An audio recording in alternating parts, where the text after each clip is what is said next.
Liquid gold, easy to trade, difficult to trace, always in demand. I'm talking about the fuel industry. In an energy-hungry country, it's a huge market which is open to ruthless operators that are willing to break the rules, cut corners, and look the other way, all in the name of profit. If you don't have a conscience, you can make a lot of money easily. This months-long investigation plays out on multiple levels. We've covered over 4,000 kilometers, gone undercover. Because you can't be caught. You can't be caught. Spent time in laboratories and attended stakeouts.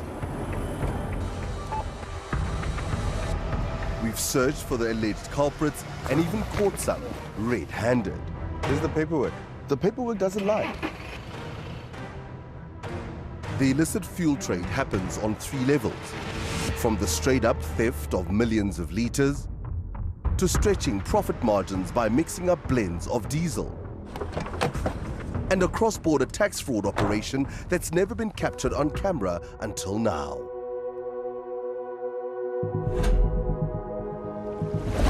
But our investigation starts with black market fuel at its most basic level. Theft, from diesel skimming to hijacking petrol tankers and targeting fuel pipelines. We've exposed them all before. Hitting underground pipelines is by far the most labor-intensive, but also the most lucrative. They will do one thing, we will stop the loophole, it will open up a new loophole, we will close that loophole. 𝗀𝗶𝗴𝗶 is a security specialist. His company is tasked with protecting Transnet's fuel pipeline network. He's battling criminal syndicates hot tapping directly onto fuel pipelines,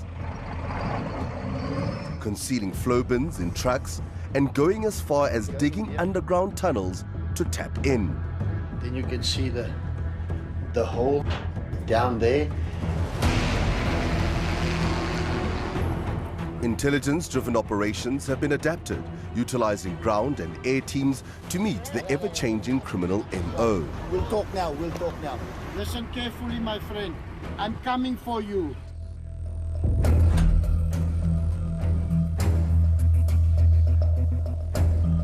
Despite a crackdown on the syndicates feeding the black market with stolen fuel, questionably cheap diesel is still in circulation. Our investigation leads us to a mid-level wholesaler who agreed to share some trade secrets as long as we hid his identity. These are his actual words spoken by an actor. So do you in your business cut any corners to make money? Most definitely. There's no way we can compete because the margins are just too low. We started blending diesel with paraffin. This is the second level of illicit fuel: spiking, blending, mixing. Adulterated diesel is the chemistry of black market fuel. Simply put, it's when another product is mixed in with the diesel, usually an untaxed or duty-free substance like paraffin. It means dodgy operators can improve profit margins by stretching their diesel, saving around R6 a litre in taxes. Under quality regulations, diesel can include up to 5% paraffin. Anything over that is not allowed. There's enough margin to be made. Even with a little bit of blending, you can stay afloat.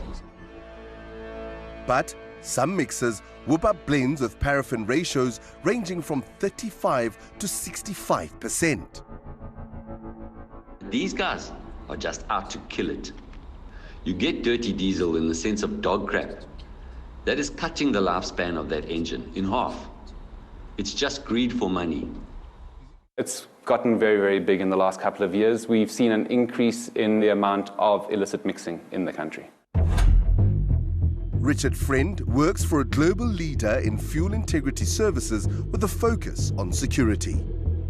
We look to make sure that people don't break the law. We provide all the forensic and scientific equipment and technology that goes into the adulterants in the fuel industry. In South Africa, all paraffin must be spiked with a special security marker, making it detectable in other substances like diesel. Basic test kits can pick up this marker. But if the special security tracer isn't there, the result will be negative. Even if it contains paraffin, the test looks for the marker, not paraffin.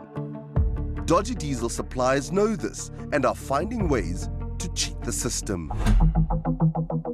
Mpumalanga fuel trader 𝗏𝗏𝗏𝗏 sells diesel to bulk customers from farmers to transporters. Last year, he received around 80,000 litres from a regular supply in Gauteng called 𝗀𝗏𝗏𝗏𝗏. We did the normal testing for paraffin, and we found that there was no trace of that, and so we distributed to our clients. But within hours, Van Dijk was confronted by irate customers. We got phone calls from the farmers who we delivered to, and they said there's something wrong with the fuel. Van Dijk recalled the fuel he distributed immediately. He also sent in a sample for testing. The results showed it wasn't in spec, despite passing the initial field test. It resulted in a 15 million rand insurance claim against his business.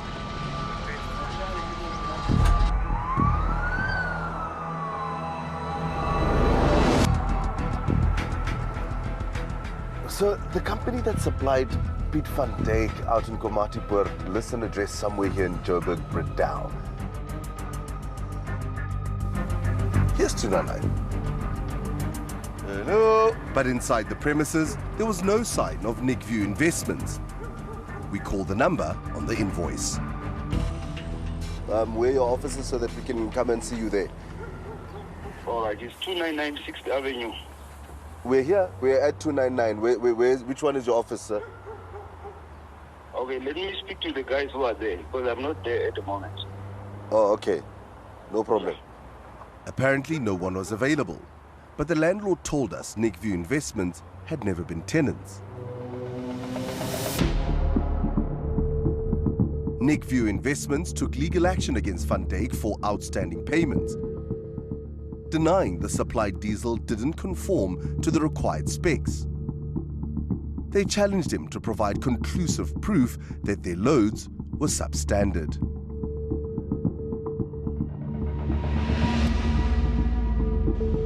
But it's not an isolated case and points to a far bigger issue in the supply of bulk fuel. Mixed fuel is certainly being sold, whether the buyer knows it or not. In this audio clip, a fuel supplier openly offers blended diesel to a potential customer he's speaking to for the very first time. Ek kan vir jou blended kry. Die tracer, kom ons die marking is daar uit as jy hom geblend of as jy so tracer. Ja, hy's uit. When it comes to investigating illicit fuel, identifying diesel blends is becoming increasingly tricky. They look to try and remove or negate the marker. Thankfully, our marker is multi-layered. Once you go through to the lab, you will pick up that the marker is there. But what we're seeing now is that a lot of people are going towards unmarked paraffin. Criminal enterprises peddling illicit fuel are flourishing. Their inventiveness is helping them dodge accountability and maximize profits. But the screws are tightening. In part 2, our investigation moves north, focusing on cross-border criminal operations. Who you? I'm asking you, who you? And a showdown with one of the alleged ringleaders.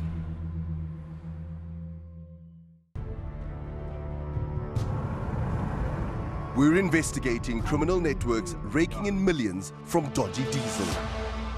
From outright theft to illegal blending. But the latest trend is also the most brazen.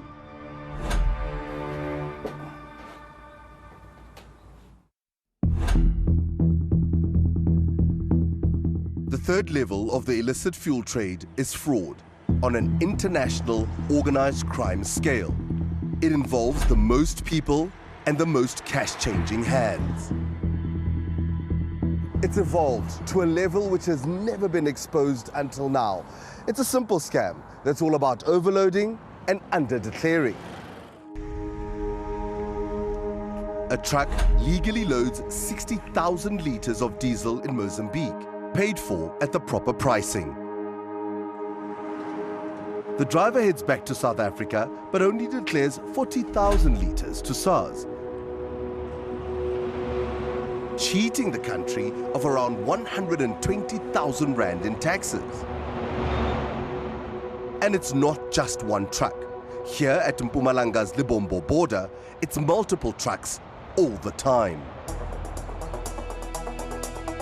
Our investigation here began months ago. Attempting to join all the dots, we scouted local depots, spotted suspect trucks, and checked out local law enforcement. So we're going to meet a source who knows a lot what's happening within the fuel industry, especially here at the border. He doesn't want to be seen with us, so we're going to ride up ahead, set up, and hope that he arrives.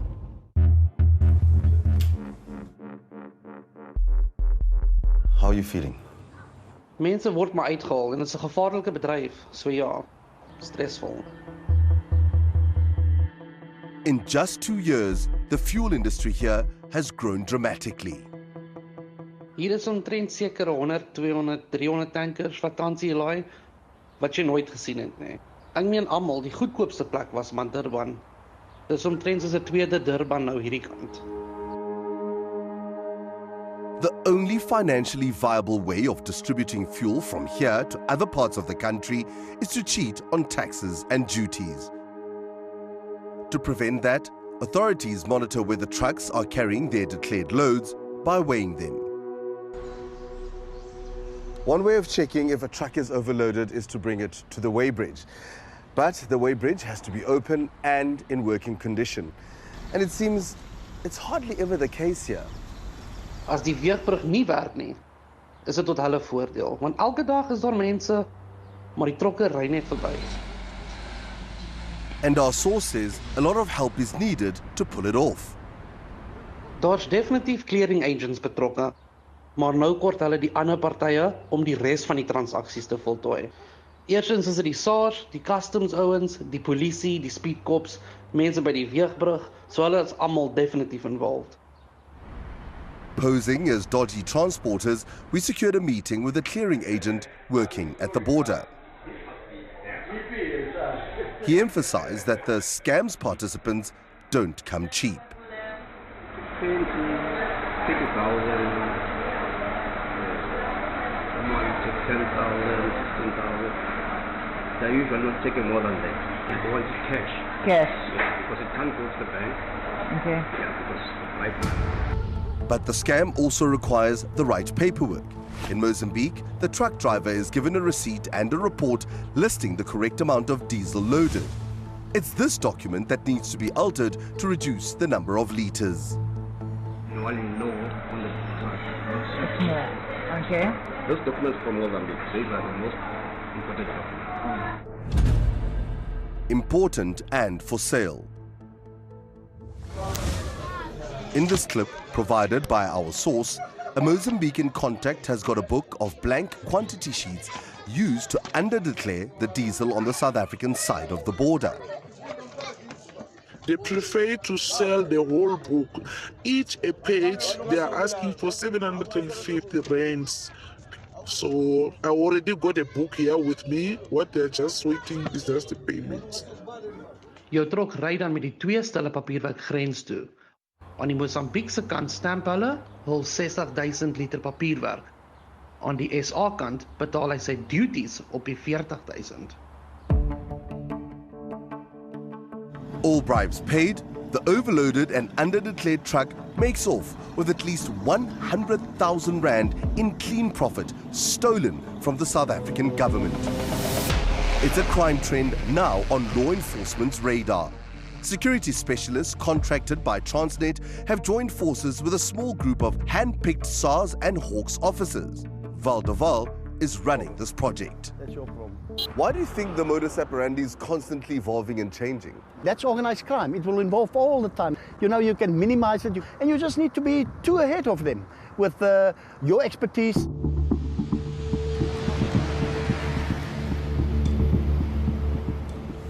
Overloaded trucks often move under the cover of darkness. There's a sting operation that has taken place. We're looking for 𝗀𝗶𝗴𝗶 to get a bit more information as to what's going to be happening tonight. Because it's an operation, they don't stand in plain sight. Looks like here they are. Evening, Mac. How about it? Yeah. Let's go and work. We've got 2 trucks coming from Matola, some of our suspects. So we foresee that they're not going to follow the procedure at the border post. We've got agents on the other side following the truck up to the South African side. Then we've got our tactical team. They're keeping a low profile, unsure of who to trust in a place where news travels fast. I don't want this police to... I don't trust those. 6 hours into the stakeout, the first suspect truck is spotted. Ja, hy is so eentjie voor my hierso. Ek sit agter die kop, so wil hy aandag trek. Op as hy lig. Confirm hy was 𝗀𝗊𝗁 daar voor. Okay, dan's daai ons trok. Okay, you can take him. You can take him. The driver refuses to pull over, even trying to overtake the police. Either he's scared or he knows exactly what's going on or he knows that he's been caught, but he's making it very, very difficult for the police to stop him. The driver eventually stops, just short of the depot. Hey. The truck is searched, while 𝗧𝗏 does the calculations, and the driver's face says it all. And in the background, an unknown man pays close attention. Who you? He's coming to park at our... Who you? I'm asking you, who you? Morris. Who? Morris. Are you Morris? Okay. Is it your truck, Morris? No, we work together. No, Morris. Let's start over again, Morris. Are you the boss, Morris? No, I'm the manager. But he's not just a manager. He's the boss. Morris 𝗀𝗶𝗀𝗶, also known as Silent Killer, the CEO of Loctrans, owner of the truck and the depot. This is what we hear is your business model. Overloading and under-declaring, sir. You're giving up your right of reply. You have been caught. Would you rather run away from us? Well, I guess the weighbridge will tell us the truth, what's happening. As we head to the weighbridge, it was clear word was getting out. A BMW pulled out from another of de Wahl's suspect depots and followed us. Today the weighbridge was working, and after we stopped these trucks on our way here, there was a white BMW that sped past us and we were wondering where it was going. They got here before us, and lo and behold, when we get here, suddenly the weighbridge is not working. You do the maths. The weighbridge is not working. I just want to know, when did it broke down and when did you report it? Then a second truck belonging to Morris arrives at the weighbridge. We don't even have to weigh this truck because here's the paperwork. 40,000 declared in South Africa. This is how much he loaded in Mozambique. 62,000. Paperwork won't lie. He didn't get a chance to get rid of them, and now we've caught them red-handed. Silent Killer Morris is still lingering, so we approach him a second time. Here's the paperwork. Now you've been caught red-handed. The paperwork doesn't lie. Under declaring 40,000, 60,000. Big difference. Investigators later confirm that both trucks were overloaded. They initially declared 40,000 litres each, but were carrying a lot more.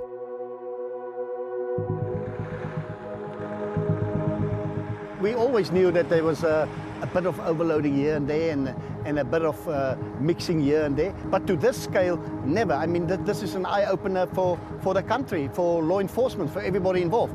And as long as it continues, the country will continue losing millions in tax, money stolen by criminal enterprises facilitated by those meant to enforce the law.